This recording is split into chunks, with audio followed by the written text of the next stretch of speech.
Om Makratunda Mahakaya Suryakoti Samaprabha Nirvignam Kuru Me Deva Sarvakaryechu Sarvada Om Shri Mahaganapataye Namaha Om Shri Gurubhyo Namaha Harihi Om Sadashiva Samarambham Shankaracharya Madhyamam Asmadacharya Paryantam Vande Guru Paramparam Asmad Gurubhyo Namaha श्रुतिस्मृतिपुराणानाम् आलयं करुणालयं नमामि भगवत्पादं शङ्करं लोकशङ्करं शङ्करं शङ्कराचार्यं केशवं बादरायणं सूत्रभाष्यकृतौ वन्दे भगवन्तौ पुनः पुनः ईश्वरो गुरुरात्मेति मूर्तिभेदविभागिने व्योमवद्व्याप्तदेहाय दक्षिणामूर्तये नमः।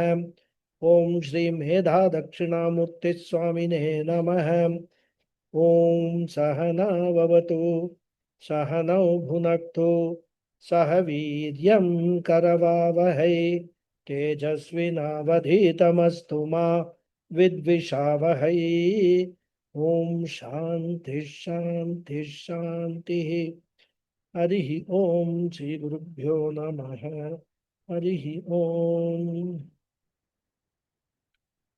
ओम पार्थाय प्रतिबोधितां भगवता नारायणेन स्वयं व्यासेन ग्रथितां पुराणमुनिना मध्ये महाभारतम् अद्वैतामृतवर्षिणीं भगवतीम् अष्टादशाध्यायिनीम् अम्ब त्वामनुसन्धदामि भगवद्गीते भवद्वेषिणीम् यं ब्रह्मा वरुणेन्द्र रुद्रमरुतः स्तुन्वन्ति दिव्यैस्तवैः वेदैः साङ्ख्यपदक्रमोपनिषदैः गायन्ति यं सामगाः ध्यानावस्थिततद्गतेन मनसा पश्यन्ति यं योगिनः यस्यान्तन्न विदुःसुरासुरगणाः देवाय तस्मै नमः। So, namaste once again, everyone. Hari Om Guruji. Hari Om, Hari Om. So, Namaste, Guruji. Namaste.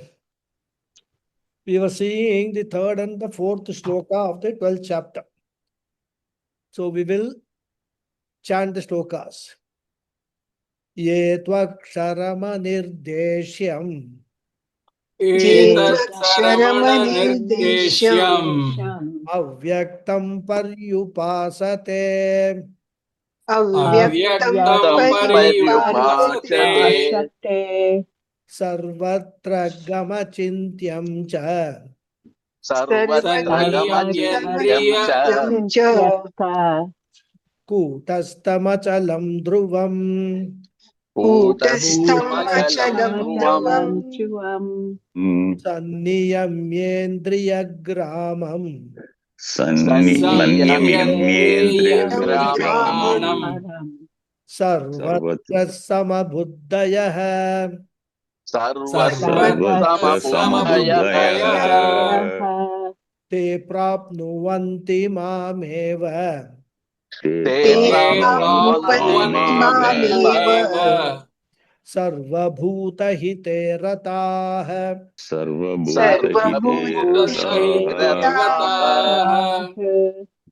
Very good.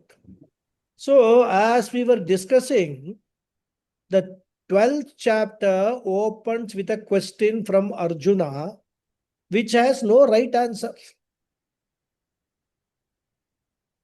It was a simple question, whether Saguna Ishvara Dhyanam is superior or Nirguna Ishvara Dhyanam is superior. And through this, Arjuna wants to understand whether Saguna Ishvara Bhakti, worship of God with attributes and qualities, is superior, or Nirguna Ishvara Bhakti, worship of attributeless God, is superior. And we saw Krishna giving an answer which even though answered the question, but left Arjuna no wiser than what he was to begin with. And Krishna said that no doubt Saguna Ishvara Upasaka is superior, but Nirguna Ishvara Upasaka reaches me. That means attains moksha. And therefore, whenever such questions are asked, who is superior, who is inferior, etc., it depends upon what one considers as superior or inferior.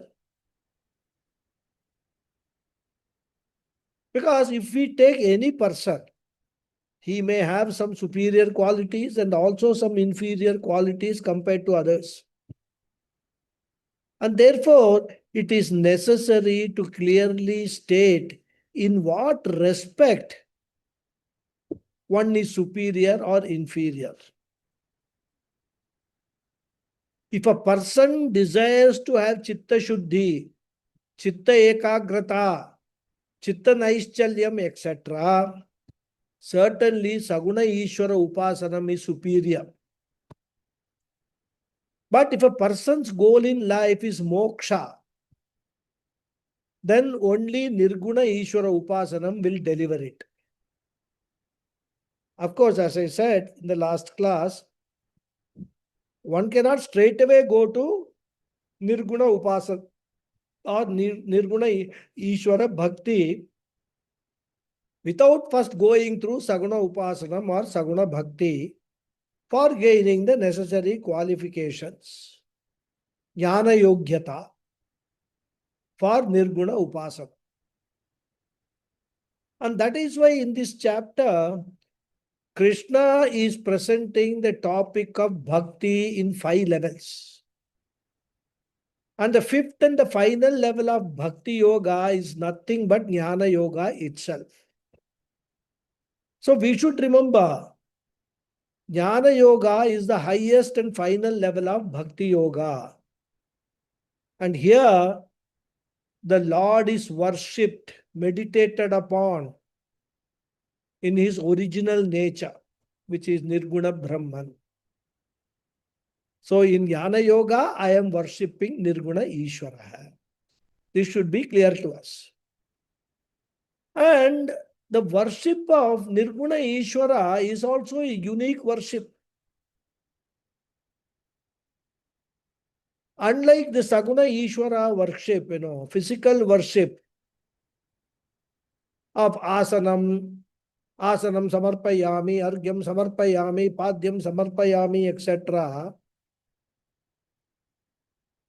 Because Nirguna Brahman does not have any hands, limbs.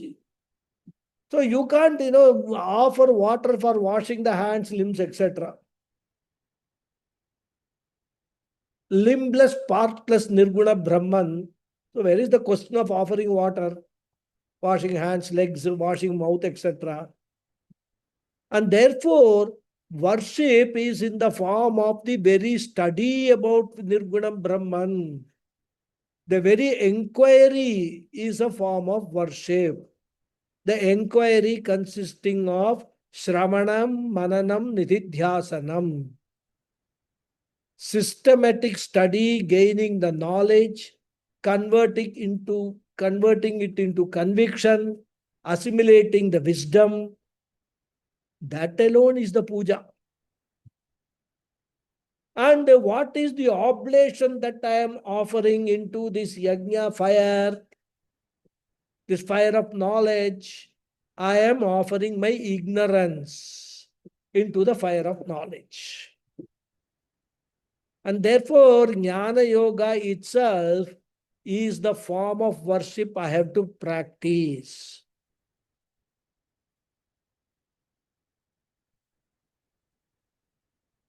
And this Jnana Yoga form of worship, which is the 5th and the final stage of Bhakti Yoga, is presented by Bhagavan Krishna in 3 verses, verse 3, 4, and 5. And we are in the midst of discussing the verses 3 and 4.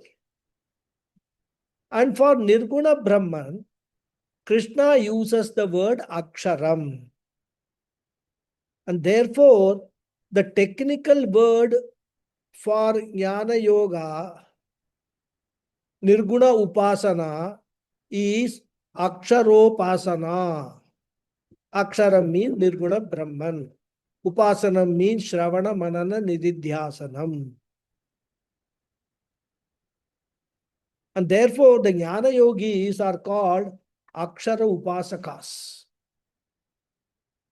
And in these two verses that we are discussing, Krishna is first describing such Jnana Yogis as those who have retained their sense organs, restrained their sense organs. They are even-minded towards all being, and therefore they are uniformly interested in the welfare of all beings. He says such devotees meditate upon Akshara Brahman, the imperishable Brahman. And then Krishna goes on to describe this imperishable Brahman using 7 adjectives. Anirdeshyam, Avyaktam, Sarvatragam, Achintyam, Kutastam, Achalam, and Dhruvam. And as we started discussing each of these, though not in the same order, we started with Avyaktam, which means imperceptible, not perceptible to any of our 5 sense organs. And therefore, unlike everything else in the universe, Brahman is not an object which can be perceived by our sense organs. When that is said in the context of meditation, which we understand as fixing the mind on the object of meditation, then we ask a question. That means what? If Brahman cannot be perceived by the 5 sense organs, does that mean that Brahman can be perceived by the mind? Because there are so many things which we can't perceive by sense organs, but we can conceive by the mind, isn't it? The intelligence of a person, we can't perceive with our sense organs. But our mind will tell, oh, this person is intelligent, the way he interacts with the world, the way he answers questions, the way he handles, difficult situations. So once it is said that sense organs cannot perceive, our logical conclusion will be, okay, maybe mind can perceive. Krishna says, no, don't jump to such conclusion. Brahman is achintyam, cannot be conceived by the mind also. So Brahman is indriya agocharam and also mano agocharam. And in fact, we can understand this in another way also. That is, what Krishna is saying is that, Arjuna, you don't need the sense organs and also the mind to perceive Brahman. So he is indirectly hinting at something. We will come to that later. Okay. And therefore, if Nirguna Brahman or the Lord cannot be perceived or conceived by sense organs or the mind, how can you talk about the Lord? Because words are sound symbols used to communicate the objects which are either perceived by you or conceived by you. So you see this mobile phone. When this was invented for the first time, there is an object perceived. And therefore, for transactional purposes, you want to invent a word. Okay. So invent a word, mobile phone. Then after some time, this got a lot of smart features. It can do almost work like a computer, mini computer. So you invented another word, smartphone. So all these mobile phones, smartphone, etc., They are all only a sound symbol to communicate an object which is sensorily perceived or mentally conceived. When the Nirguna God is neither sensorily perceived nor mentally conceived, how can you even have a word to talk about that? Isn't it? And therefore, the Lord cannot be described also. Nirguna Brahman cannot be described. And Krishna said, do not even attempt to describe such a God. And therefore, he says, Anirdeshyam, indescribable, indefinable. So, this Nirgunam God is imperceptible, inconceivable, and indescribable also. And when we hear such a description, naturally a fundamental doubt will arise. Okay, nothing, whether such a thing, such a God is there at all or not, isn't it? Is there any possibility of the existence of such a thing? In fact, somebody says, this Nirguna Brahman appears to be a big bloated bladder of bluff. Huh? This is what many people say. There's nothing called Nirguna Brahman. It's all just invention. Some rishi sat somewhere, imagined all these things. And that's why, as I said, there are some philosophers who say Nirguna Brahman does not exist at all. It is like the emperor's robe. I hope you have all heard the story of emperor's robe. And therefore, when we go on talking,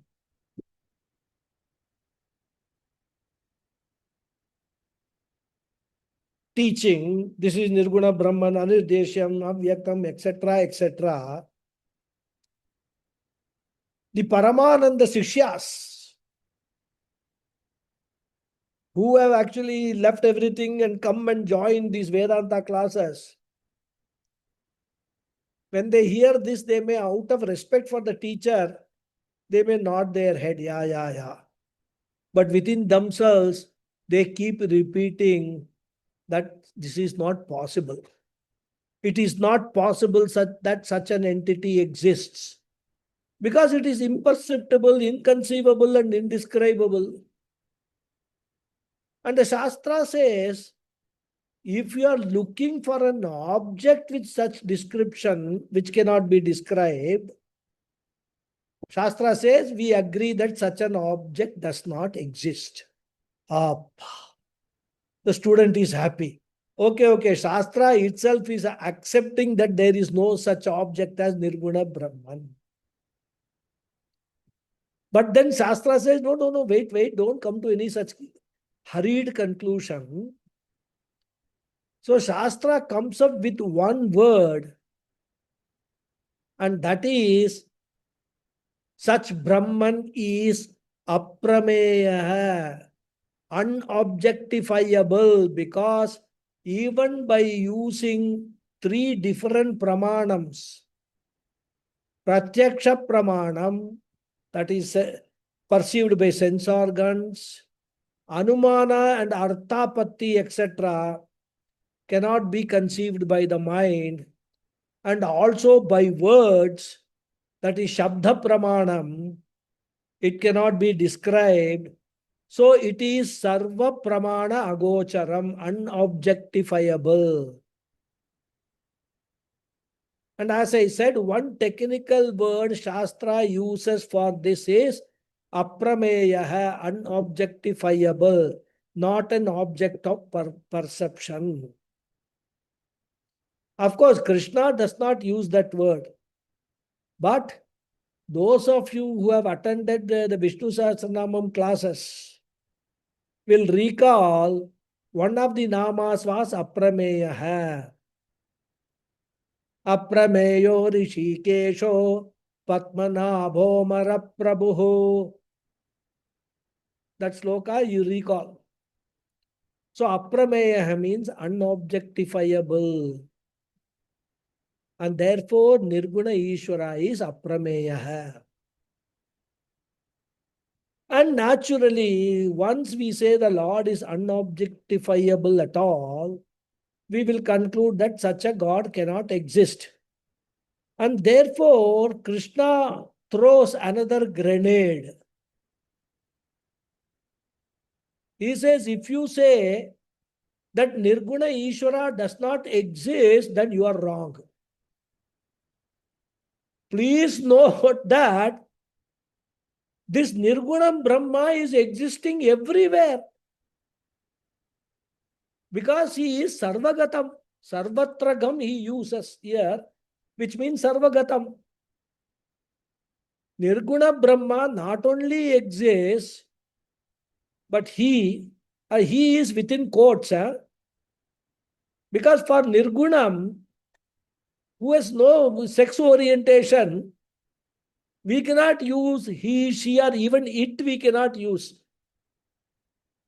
The moment you use a pronoun, it will become objectifiable. So for Nirguna Brahman, we cannot use any pronoun also. But then we have to use some word, some pronoun. So we will use the verb pronoun he within inverted commas. So he says, Nirguna Brahma is Sarvatragam, is everywhere. And that is why there is an anecdote which Swami Paramathananda very happily quotes. It seems someone wrote, God is nowhere. And now another person, a bhakta, a devotee, came and saw this. And he put a comma after W in the word now. So it changed to God is now here. So understand, God is nowhere. He changed to God is now, comma, here. That is the difference between an atheist and a bhakta. When you read God is now here, you will look around. Where is God? Where is God? And Vedanta steps in, says, what are you looking, my dear? Tat Tvamasi, you are that God. That Ishvara you are. And you don't need your sense organs or your mind, etc. to perceive you. You always know the truth that I am, I exist. You know that you are not an object, but the very subject which objectifies everything. That is the secret of existence of God, which Vedanta reveals. And that you exist, not only in Jagrata Avastha, waking stage. You know you exist in the dream state, even in your Sushupti state, deep sleep state. You know you exist. You don't need any pramanam for you to know you exist. And therefore, that Nirguna Brahman is you yourself. All that you have to do is understand Aham Brahmasmi. That's all. Very simple. You don't need to go and search for the God in temples and pilgrimage centers, etc. This is what Vedanta reveals. Anyway, so Sarvatragam means all pervading. Now, if the Lord is everywhere, occupying every iota of space, then obviously there is no space for that God's movement, isn't it? And therefore, Krishna says, Achalam, immovable, that which does not move. So, yes, Saguna Krishna, a personal Krishna, can move from Mathura to Dwaraka, Dwaraka to the battlefield, this place to that place, etc. He can even go and visit Duryodhana's palace. All that is possible because Saguna Ishvara is finite, is bound by form. And what is a form? It is a shape or configuration with well-defined periphery of an object, isn't it? Suppose you see a hall and want to find out whether it is a square or a rectangle. What will you do? You will look at the peripheries and measure them, isn't it? Therefore, to have a form is to have a boundary. You can never talk about a form without talking about boundary. But Nirguna Ishvara being formless, and whatever does not have form is all pervading because there is no periphery, there is no border, no boundary to determine the form.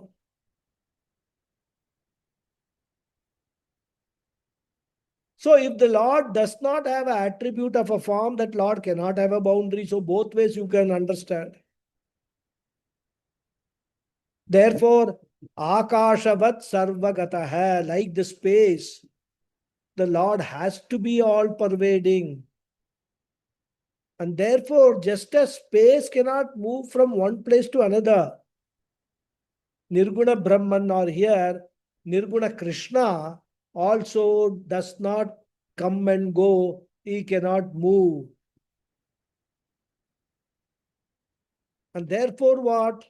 For Nirguna Brahma Krishna, all those Shodashopachara, Upachara Puja, Janmashtami, it's going to come next month. We invite Lord Krishna, comes with his cute small feet, which we depict as stepping on the Rangoli, the feet which we have drawn on the floor, isn't it? Ladies and all take a lot of pleasure in doing all these things. Right from the entry door, right up to the altar where the small feet they will draw. And then do the Shodashopachara Puja, invite the Lord, feed him. And when the puja is over, we don't want the Krishna to stay permanently in our house. Because we have to invite other gods also, we have to invite Ganapathy. We have to invite Varalakshmi today. All that is there. So one God, if he comes and stays permanently, we have a problem. The other God may not come. We may have no space in our house. And therefore what we do, yatasthanam pratishtabhayami shobhanarte kshemaya punaragamanaya cha. Krishna, please go now today. This thing is over. I have fed you, given you all nevedyam, murukku, chida, everything I have given you. Please go away. Next year, come again. Before that, don't show your face. Okay. Because I will do all this nevedyam and all only once in a year. So therefore, next year when this Janmashtami comes, that time you come. And therefore, we make it a point to remind him that we are not actually asking you to go away permanently, Krishna. You have to come again next year. All this, of course, we have discussed earlier also. And therefore, the Lord, Sagunam Brahma, we worship is subject to arrival and departure. Whereas the highest Lord is non-arriving, non-departing Ishvara. And therefore, Achalam. And therefore, these two words, Sarvatragam and Achalam, indicate Desha Parichinna Rahitaha, free from spatial limitation. And that is why Taittiriya Upanishad uses the word Anantam Brahma, limitless Brahman. And the next word we take up is Kutastham. Kutastham means Nirvikaram, free from all modifications. And we have seen 6 modifications earlier on the part of physical body. Asti jayate vardate, viparinamate, apakshiyate and vinashyati. And these are the sixfold modification every living being undergoes. They are all caused by the Kala Tattva, time principle. So anything that exists within time, anything that is influenced by time, will undergo this sixfold modification. But Krishna, in his higher nature, the Nirguna Krishna is Kutastha, free from all six modification. Nirvikara. In Sanskrit, Kala Parichinna Rahita hai, uninfluenced by time principle also. So he is Kalatita hai and also Deshatita, Desha Kala Atita hai. And this word Kutastha hai is a very beautiful word which has several meanings. One of the meaning is Kutaha means the anvil used by a goldsmith or a blacksmith, normally a blacksmith. Even goldsmith also, a small anvil they will use. So if you have been to a workshop of a blacksmith, even the cobbler uses, anvil. That is also called Kutaha. They all use this anvil, it's the iron block on which a blacksmith puts hot pieces of metal before shaping them with a hammer. And therefore, the anvil is used as a steady support for striking and shaping the hot metal. And in this process, that red hot metal undergoes change, whereas the anvil underneath, while it supports all the changes in the metal, it itself remains changeless. And therefore, the anvil has got to be strong and unshakable. And that is called Kutaha. And therefore, a changeless substratum is required for all changes to happen. And therefore, with the relentless changes happening at every level in our life, at the family level, at the physical level, at the emotional level, so many changes are happening day in and day out. And if all these changes are happening, there must be a changeless principle, an anvil, a kutaha, which remains as the substratum, which is not only allowing all the changes to happen, but also witnessing all the changes and not itself undergoing any change. It is only if the knower of the changes remains changeless, is not subject to change, can the changes be known? Isn't it? And that is how we actually solve all the equations. So many variables are there. We have something constant and then solve the equation of the relationship of those variables with that constant. That's how even science works. And therefore, the witness consciousness principle is compared to Kutaha, an anvil, upon which the body metal, the mind metal is hammered by various experiences of life, through every relationship, through every situation, through every letter or an email that you receive, through every phone call that you get. All are hammering on your head. And when all these hammerings are taking place, your body changes, your mind changes, but there is a changeless one, which is your real self, your higher nature, which is a witness to all these changes, who records all these changes, who is aware that all these changes are happening.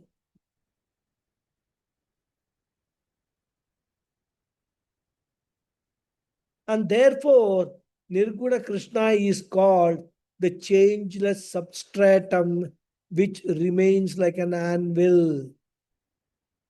Kutavat tishtati iti kutastaha. That which remains changeless like the anvil. And since this Aksharam Krishna is changeless, Nirvikaraha, that Krishna is Dhruvam. Dhruvam means what? Eternal. Kalatitaha. And now, Sarvatragam, Achalam indicate Desha Atitaha. Kutastaha and Dhruvam represent Kala Atitaha. So as I said, these four words put together means Lord Krishna in his higher nature is Deshakala Avadibhyam Nirmuktam. And that is how Narayaniyam of Bhattadari begins. Sandranandatva Anupamitam Kaladeshavadibhyam Nirmuktam Nityamuktam Nigamashata Sahasrena Nirbhasyamanam Aspashtam Drishtamatre Purushartatmakam Brahma Tattvam Tattvat Tattavad Bhati Sakshat Guru Pavanapure Hanta Bhagyam Jananam. Whole Narayaniyam, which is a condensation of the whole Bhagavad Purana, Bhagavadam, Narayana Bhattadari starts by describing the Nirguna Brahma Krishna by using several adjectives.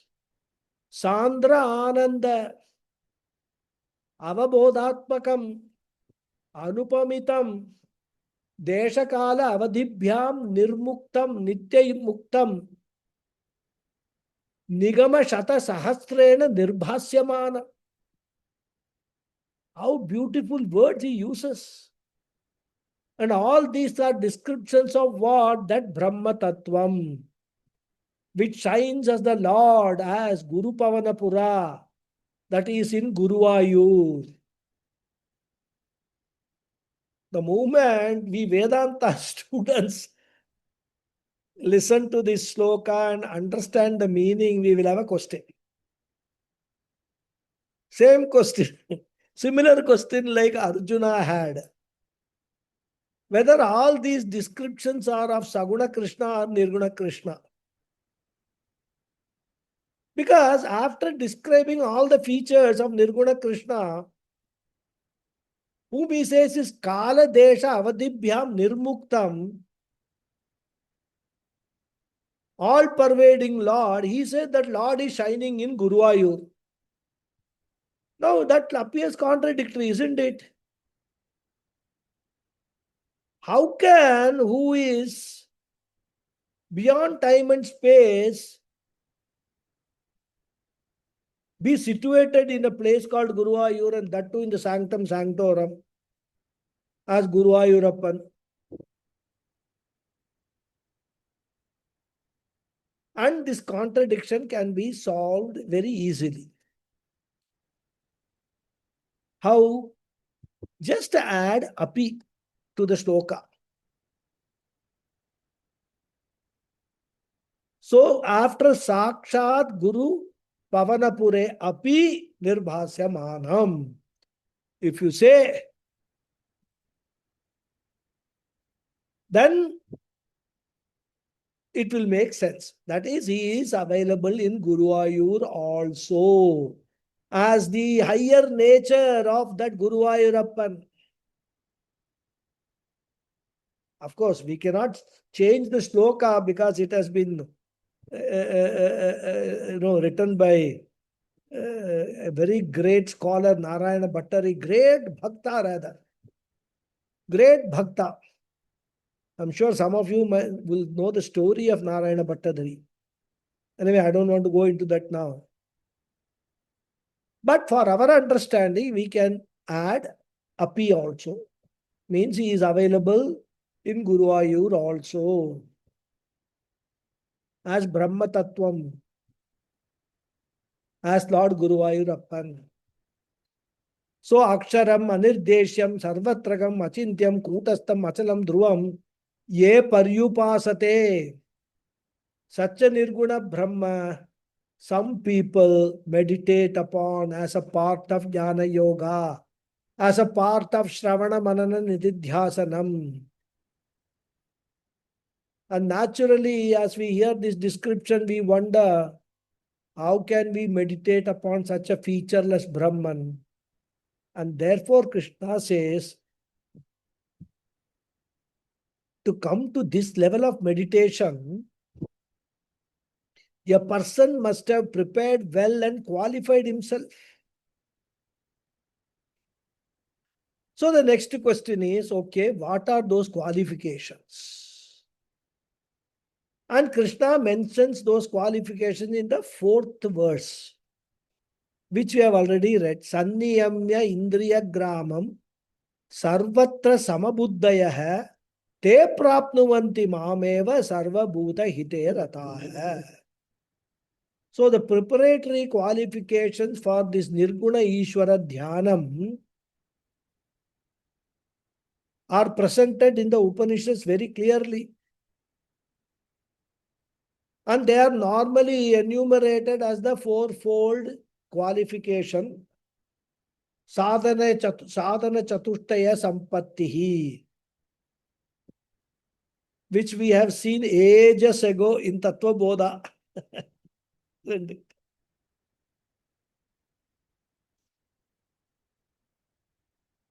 I'm not going into the details, don't worry. Don't think I'll suddenly go into Tattva Bodha and start the whole teaching. But just for us to recall, for my own satisfaction and your recollection. The sadhana chatushtaya are what? Viveka, Vairagyam, Samadhishakka Sampatti and Mumukshutvam. When I taught Tattva Bodha, I remember I mentioned the 4 Ds, which Swami Paramathananda, he has coined. Discrimination, dispassion, discipline, and desire. Beautifully, yes, this sadhana chatushtayam in English, yes, translated. If any of you have not gone through Tattva Bodha or even my talks on Introduction to Vedanta, which was, I don't know, maybe 8 years ago or what, 6 years ago, I don't remember when, it was long ago. You should go through them. And it is necessary. These 4-fold qualifications alone are presented in a very brief manner in this particular verse by Krishna. So one qualification that Krishna emphasizes is Indriya Gramam Sanniyamya. So one has to master the extrovert sense organs which are all the time wandering. And if the sense organs are wandering out, it does not matter. The problem is they are carrying the mind also along with them. And that is why, in the middle of the class, if someone's mobile phone rings and that person is not in mute mode, everyone's thoughts, including mine, will go towards that ringing. The flow of my thoughts for teaching will get disrupted, and your listening will also get disturbed. Because as even our ears hear the ringing sound, the mind immediately goes behind, For those of you who have actually, some dogs as dog or dogs as pets, you will know. The dog will be watching your movement, and dog knows you are going to go out. But you have no plans to take the dog. So you will put on your shoes, it will be watching patiently. Then it will go and stand near the door. And when you are just opening the door, it will first try to rush out. So similarly, the mind is ready. The moment one sense organ goes out, the mind is ready to immediately go behind that.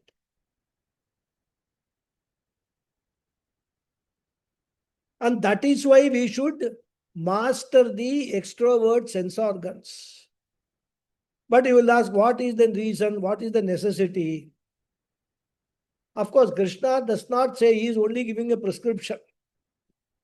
Do this like a doctor, Why should I take this medicine? We never ask a doctor. But I have already given you a clue when I quoted an anecdote about the difference between a bhakta and an atheist reading a phrase, God is nowhere. I hope you recall. So previously, Krishna has described his higher nature as Nirguna Ishvara, unobjectifiable one. Unobjectifiable means not experienceable as an object. And if Nirguna Ishvara is not objectifiable and still such an Ishvara exists, that is possible in only one way. There is only one thing in the creation which is unobjectifiable, which cannot be objectified even with your powerful eyes or even with all your other sense organs. With your eyes, you can see everything except one thing. You cannot see your own face. You have to take the help of a mirror. And what to talk of your higher nature, the witness consciousness, which is the one which is making you aware of every object in the world. And therefore, the sense objects cannot objectify you.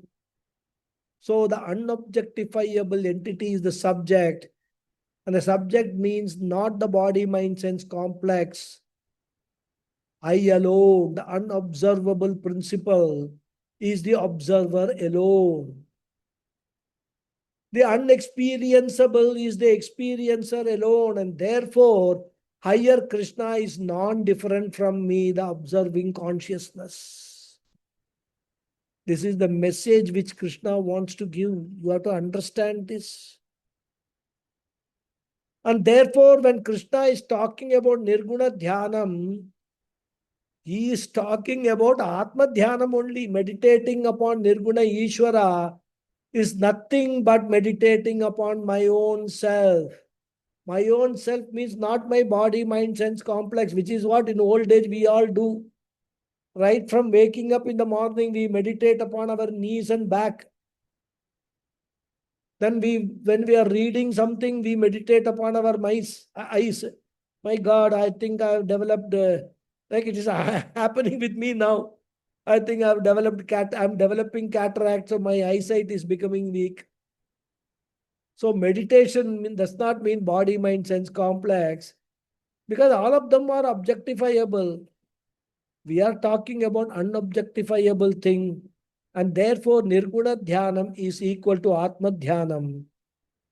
And as Puja Swamiji beautifully used to say, meditation upon the meditator is Nirguna Dhyanam. And since I am not objectifying anything, I am meditating on the very subject. I don't need my sense organs to objectify anything. My sense organs cannot afford to be extrovert. Because the moment I use my sense organ, they will go out, dwell upon an objectifiable thing. Whereas I have to dwell upon the subject. And therefore, the sense organ should be withdrawn from action. They should be subject to your management control.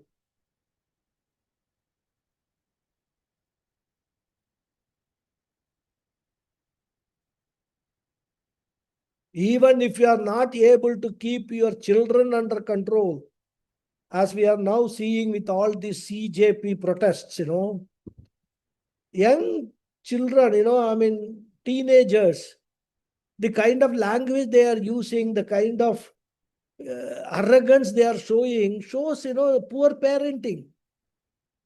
The parents have no control over how these people, when they come, when they go, what they do and all.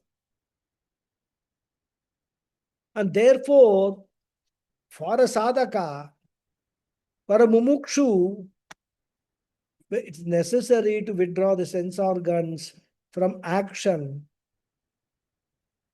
And that's why if you remember the 6th chapter where Krishna talked about meditation, he said you withdraw all the sense organs. And what should you do with the eyes? He said, Samprekshya nashikagram swam dishascha avalokayan. Let your eyes be focused on the tip of your nose. Of course, at that time I told, don't do that practically, because if you do that for some period of time, you will develop headache. What Krishna wanted to say there was that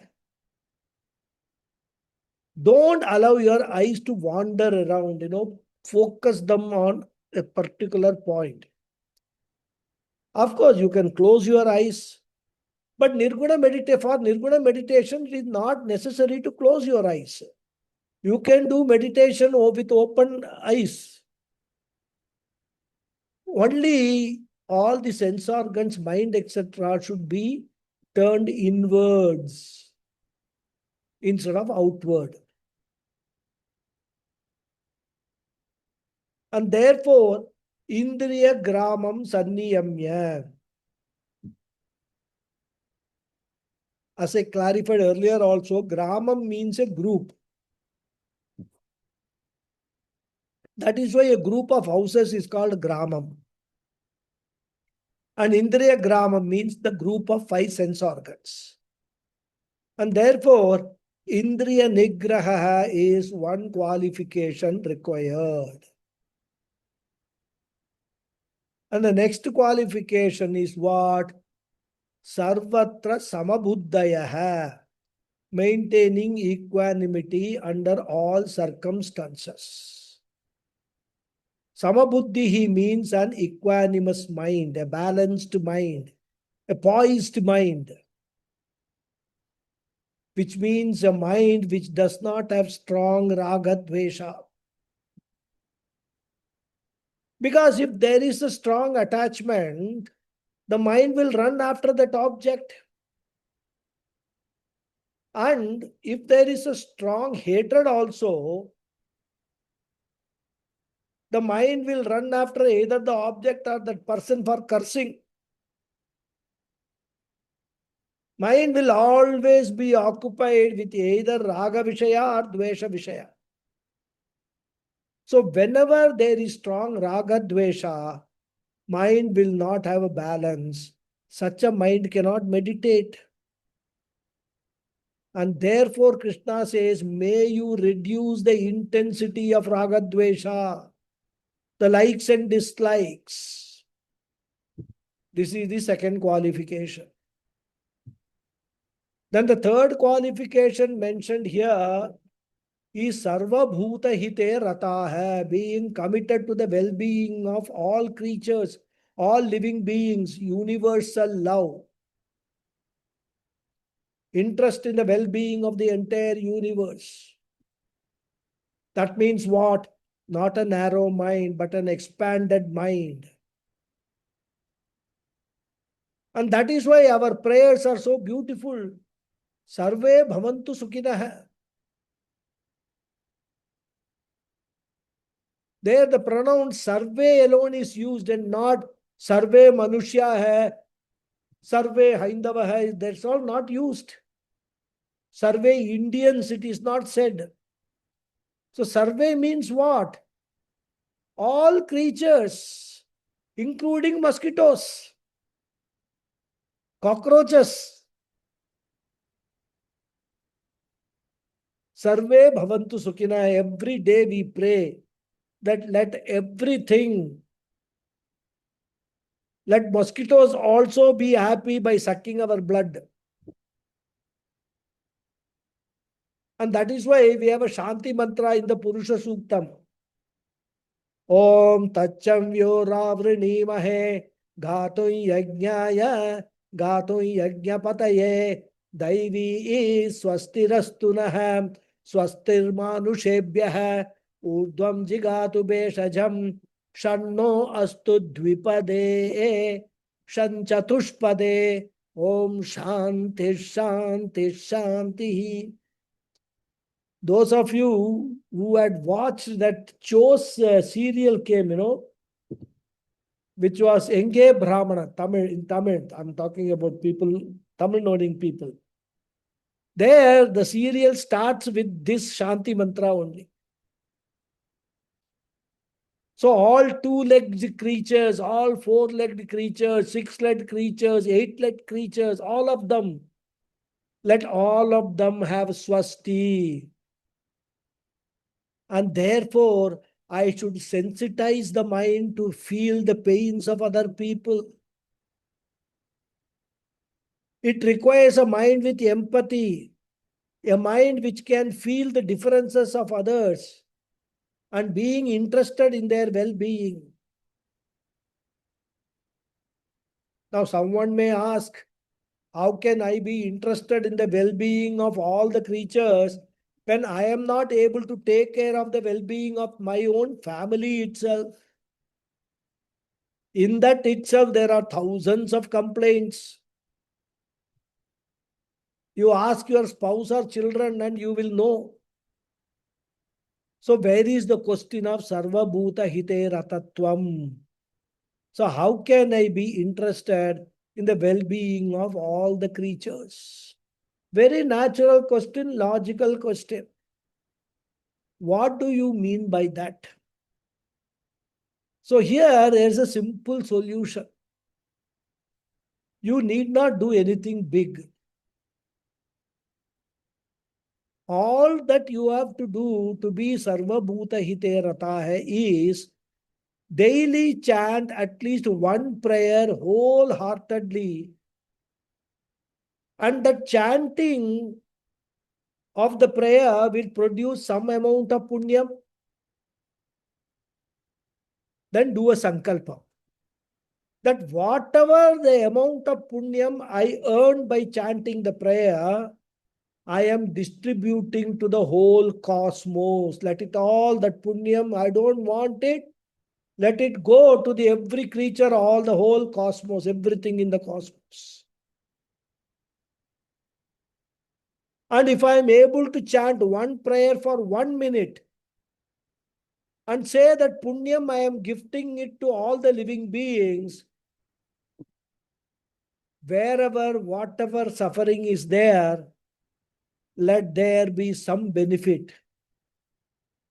And imagine if every one of the Bhakta population in the whole world does that.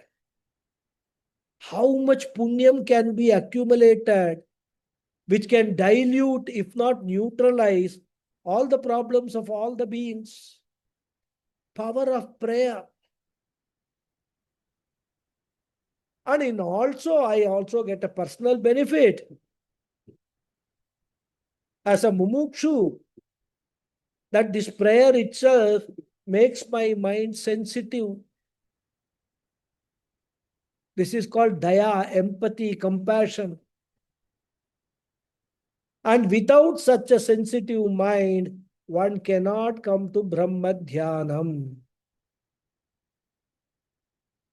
So what is required is a highly refined mind. A narrow mind cannot appreciate Brahman. Therefore, Sarva Bhuta Hite Rata hai. interested in the well-being of all the living beings. And this is an important qualification for Jnana Yogyata, for Nirguna Ishvara Dhyanam, which we have, as we have seen, is the highest level of bhakti. And the people who have got all these qualifications, what will happen to them? What will be the benefit of such a meditation? Krishna says, Te mam eva prapnumanti. Such people will attain me alone. Such meditators, Nirguna Ishvara Dhyana Kartaraha, they attain me alone. That means they attain moksha. Eva is there. And how that evakara is to be understood, we will see in the next class. Okay, the time is up. I don't want to detain you all. Okay. Om Purnamadav Purnamidam Purnat Purnamudachyate Purnasya Purnamadhaya Purnameva Vasishyate Om Shanti Shanti Shanti Harihi Om Shri Gurubhyo Namaha Harihi Om. Thank you all. Dhanyavadaha. Hari Om Guruji. Thank you. Hari Om Guruji. Hari Om. Thank you. Hari Om. Thank you. Hari Om Guruji, thank you. Thank you. Hari Om. Guruji, Ah. I have Hari hypothetical scenario. Suppose you are following. Hello, I think Yeah. somewhere echo is coming. If you follow total Nirguna Ishvara Bhakti, say at home, does it mean you will have no puja altar or anything? Not necessarily. Yes. If you have to, you will understand that the puja altar also has got two levels. At one level, I have got Saguna Ishvara. At a higher Saguna level, I have got Ishvara. everything. Why puja altar? I will understand. There are two levels of even this mobile phone. There is mobile phone, and there is also the existence, pure existence, Sat aspect of Satchidananda is there. It is existing. So I can see even a mobile phone as Nirguna Ishvara. So it is not necessary, even you are not rejecting, but you are what you are actually crossing over. You are what I should say. Elevating. Sorry? Elevating. Elevating yourself. Yeah. Transcending. Yeah. Transcending. Okay, Transcending. correct, Transcending. yeah. Yes. From You are not rejecting it. You are not saying from Sagunam to Nirgunam. from Nagunam to Nirgunam, you are transcending. You understand in your own mind. This again, I keep repeating. Don't go and start behaving with all your family as if you are Nirguna Brahman and they are all Saguna Brahmans and all. Lead to very big. You will be pulled down to Saguna level. So, for your understanding, because once you understand that, then anything that is happening at your body mind level complex, somebody is criticizing you, somebody is blaming you for something which happened or did not happen and all, you will just listen and not defend, become defensive. You'll say, smile and say, yeah, you are right. I am guilty of that. That's it. You're only Close the chapter. water on the duck, like water on the duck back. Exactly. That's all. So then by doing that, what will happen? Your calm mind will remain calm. It will not get agitated. Then the moment the mind is controlled or become, made calm, that effect will be felt all your cells in your body. Physically also, you will become very relaxed and, all the tension, stress in your body will go away. Should not carry in the mind also. You should not. That's what I'm saying. The mind is the place where all these problems start. Emotion is where the problems start. Because somebody is calling you some names or criticizing you. Your children, they come and tell you, "Oh, you know nothing, you're an old man. Huh? I told you to do that, you have not done it, blah, blah, blah, blah." Smile.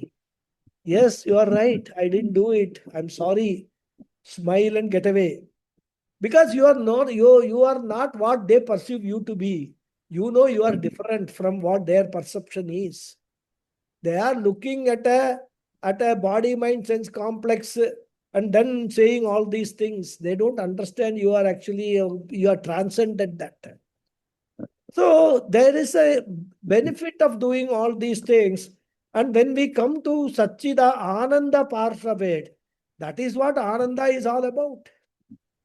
Stress-free mind and stress-free physical body, good sleep at night, Ananda sleep. That is what Ananda is. It's not some exotic thing. No, Ananda Absolutely. is not something very exotic. Ananda is very simple. And many people, even without going through all this Vedanta and all, they practice this. And I only say that these people must have got this knowledge in their previous birth.